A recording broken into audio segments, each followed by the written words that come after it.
আসসালামু আলাইকুম, আমি রুবি বলছি। কেমন আছেন আপনারা? আশা করি মহান আল্লাহর অশেষ রহমতে ভালো আছেন, সুস্থ আছেন। কিভাবে খুব সহজভাবেই একটি গোলাপ ফুল তৈরি করে ফেলতে পারেন সেটি আজকের ভিডিওতে দেখানো হবে। তো চলে যাই মূল কাজে। সবার প্রথমে আমি 2.5 মিলিমিটার কুশি কাটা নিয়েছি। হুক সাইজ কিন্তু 2.5 মিলিমিটার এবং উল সুতা আমি স্লিপ নট দিয়ে নিচ্ছি। স্লিপ নট দেওয়ার পরে আমি 1 2 3 এভাবে করে আমি মোট 48টি চেন করে নিব।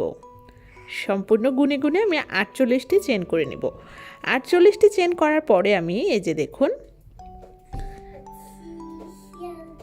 এই যে 1 2 3 4 5 5টি চেন বাদ দিব।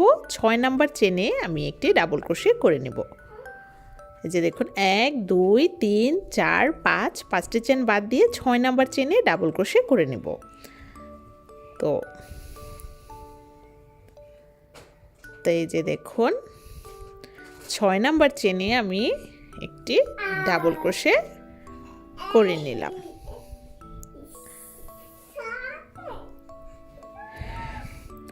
ছয় নাম্বার চেনে ডাবল ক্রোশে করার পরে এখন আমি আবারও নিচের দিক থেকে 1 2 3 নাম্বার চেনে একটি ডাবল ক্রোশে করে নেব।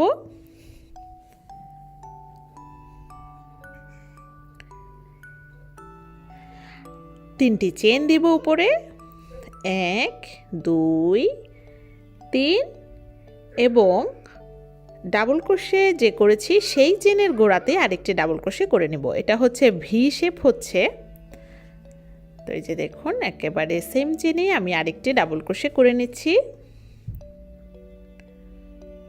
এই যে ভি শেপ হলো। আবারও আমি এখন কিন্তু আর কোনো উপরে চেন দিব না। ভি শেপ যখন কমপ্লিট হয়ে যাবে একটি, তখন আর চেন দিব না, আমি ডাবল ক্রোশে করে নেব। এই যে নিচের দিক থেকে 1 2 3 নাম্বার চেনে, নিচের দিক থেকে 3 নাম্বার চেনে, তারপর আবারও উপরে 3টি চেন দিব ভি শেপ করার জন্য। তো এই যে দেখুন আমি 3টি চেন দিয়ে এই সেম ডাবল ক্রোশের গোড়াতেই আমি আরেকটি ডাবল ক্রোশে করে নেব। ডাবল ক্রোশে করার পরে সেমভাবে ভি শেপগুলো আমি সম্পূর্ণ চেনে করে নেব। তো এভাবে করে একদম শেষ পর্যন্ত চলে এসেছি। এই যে দেখুন শেষেরটি আমি একটু দেখিয়ে দিচ্ছি। শেষে এই যে দেখুন 1 2 3 নাম্বার চেনই আছে একদম শেষে একটি ডাবল ক্রোশে দিলাম। 3টি চেন দেব উপরে 1 2 3। এরপরে সেম চেনের গোড়াতেই আমি আরেকটি ডাবল ক্রোশে করে শেষ করে দেব। তো হয়ে গেল আমার এই রাউন্ড কমপ্লিট। এই যে দেখুন এর আউটলুকটি এমন আসে দেখতে।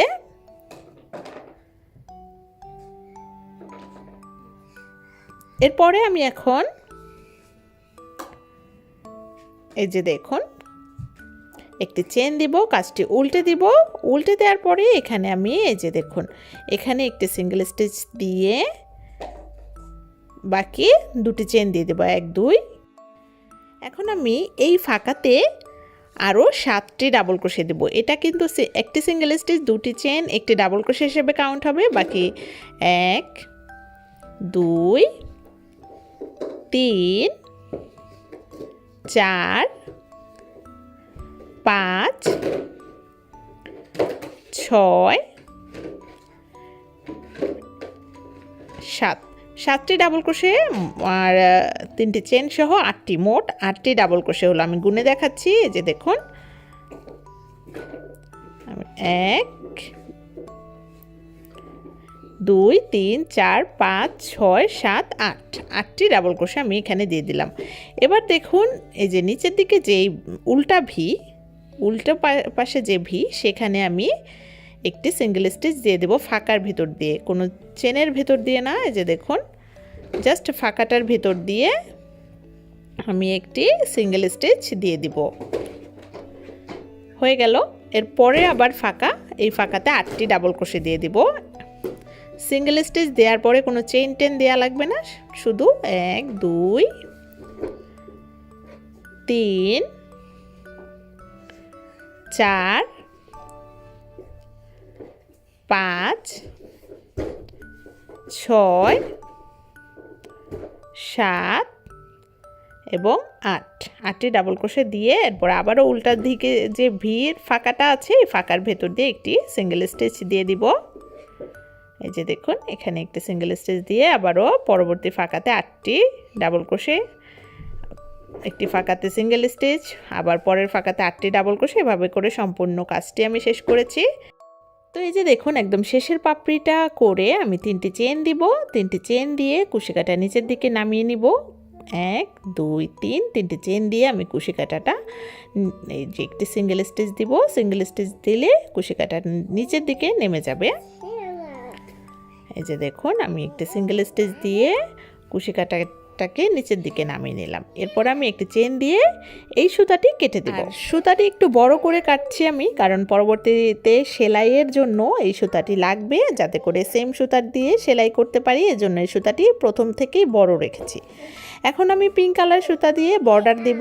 বর্ডার আপনারা দিতেও পারেন, নাও দিতে পারেন। তো আমি এই যে বর্ডারের জন্য সুতা অ্যাড করছি। সুতা অ্যাড করে একটি চেন দিয়ে দিলাম। পরের চেনে 2টি সিঙ্গেল স্টিচ দেব, 1 এবং 2। পরের চেনে একটি সিঙ্গেল স্টিচ, একটি, তারপরের চেনে আবার 2টি সিঙ্গেল স্টিচ, 1 এবং এই চেনে 2টি, তারপরের চেনে একটি, এভাবে 1 2 1 2 করে সিঙ্গেল স্টিচ দিতে হবে। তারপরের চেনে 2টি, আমি একটি সম্পূর্ণ পাপড়ি দেখিয়ে দিচ্ছি। তারপরের চেনে একটি, তারপরের চেনে 2টি, 1 এবং 2। এরপরে এই যে দেখুন এই যে একেবারে 2টি পাপড়ির মাঝখানে একটি ফাঁকা আছে, ফাঁকাতে একটি সিঙ্গেল স্টিচ দিয়ে দিতে হবে। হয়ে গেল। তারপরে আবার সেমভাবে পরের পাপড়ি একটি, পরের চেনে একটি, তারপরের চেনে 2টি, এভাবে করে সম্পূর্ণ কাজটি শেষ করে দিতে হবে। 2টি একটি, 2টি একটি, এভাবে করে। তো এই যে দেখুন আমি সেমভাবে সম্পূর্ণ কাজটি করে ফেলেছি। এখন আমি শেষের দিকে চলে এসেছি। শেষের দিকে এই যে দেখুন এই যে 3টি চেন দিয়েছিলাম, এই 3টি চেনে আমি সিঙ্গেল স্টিচ দিয়ে দিচ্ছি। 1 2 এবং আরেকটি দিয়ে দিব, একদম ফাঁকা দিয়ে আরেকটি দিয়ে দিব, 3। তারপরে একটি চেন দিয়ে আমি এই সুতাটিও কেটে দেব। এই সুতাটিও আমি বড় রাখছি যাতে করে সমস্যা না হয়, পরবর্তীতে কেটে দেওয়া যাবে। গোলাপ যাতে যখন আমরা সুইয়ের সাহায্যে, এই যে একটি সুই নিলাম, সুইয়ের সাহায্যে আমি গোলাপ ফুল সেলাই করব। তো সেলাইয়ের প্রসেসিংটা আমি আপনাদেরকে দেখিয়ে দিচ্ছি। একদম দেখুন শুরুর দিকের পাপড়িটা কিভাবে পেঁচাতে হবে। এই যে দেখুন এভাবে করে সুন্দর করে আস্তে আস্তে করে গোড়া যে পিছনের দিক কিন্তু সমান সমান রাখবেন। পিছনের দিকে কিন্তু উঁচু নিচু রাখা যাবে না, সমান সমান করে এভাবে করে ধরে ধরে পেঁচাতে হবে। আশা করি বুঝতে পারছেন কিভাবে পেঁচানো লাগছে।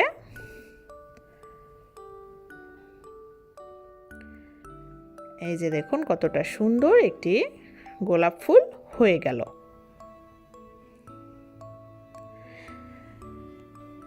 এই যে দেখুন পেছনের সাইডে আমি এই যে সুতা যে বড় করে রেখেছিলাম সেখানে আমি সুই গেঁথে নিয়েছি। সেই সুই দিয়ে এখন আমি পেছনের সাইডটা সেলাই করে দেব। পেছনের সাইডটা কিন্তু একদম সমান আছে আমার, পেঁচানোর ফলে কিন্তু উঁচু নিচু হয় নাই। উঁচু নিচু যাতে না হয় তাহলে কিন্তু পাপড়িগুলো বসবে না সুন্দর করে। এই যে দেখুন সবগুলো একদম সবগুলো রাউন্ড কিন্তু নিতে হবে সুইয়ের মধ্যে। যে দেখুন আমি সবগুলো রাউন্ড নিয়ে এভাবে সেলাই করে দেব চারদিক থেকে। এই যে দেখুন একদম সবগুলো রাউন্ড নিয়ে এভাবে সেলাই করে দেব। এই গোলাপ ফুল আপনারা যে কোনো জামাতে বা যে কোনো টেবিল ক্লথ, টেবিল ম্যাট অথবা যে কোনো কিছুতে বসাতে পারেন, অনেক সুন্দর লাগবে। তো আমি একটি হাফ বডিতে বসিয়েছিলাম, অনেক চমৎকার লেগেছে। তো এভাবে করে আপনারা চারদিক থেকে ঘুরিয়ে ঘুরিয়ে মজবুত করে সেলাই করে দিবেন।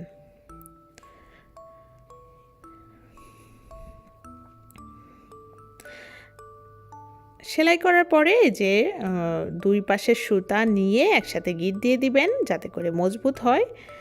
এই যে, তো এভাবে করে আপনারা খুব সুন্দর করে রং বেরঙের গোলাপ ফুল তৈরি করে নিতে পারেন। এই যে দেখুন কতটা সুন্দর হয়েছে, আকর্ষণীয় গোলাপ ফুল। আর মাঝখানের অংশটা একটু প্যাচ দিয়ে সেট করে দিলেই কিন্তু সুন্দর হয়ে যাবে। তো তৈরি হয়ে গেল অসম্ভব সুন্দর 2 কালারের একটি গোলাপ ফুল। আমার ভিডিও যদি আপনাদের ভালো লেগে থাকে তাহলে আমার চ্যানেলটি সাবস্ক্রাইব করে আমার পাশে থাকবেন। আর আমার ভিডিও নিয়ে যদি কোনো প্রশ্ন থাকে অবশ্যই কমেন্টস করে জানাবেন। আজকের মতো এখানেই বিদায়। Thank you. আল্লাহ হাফেজ।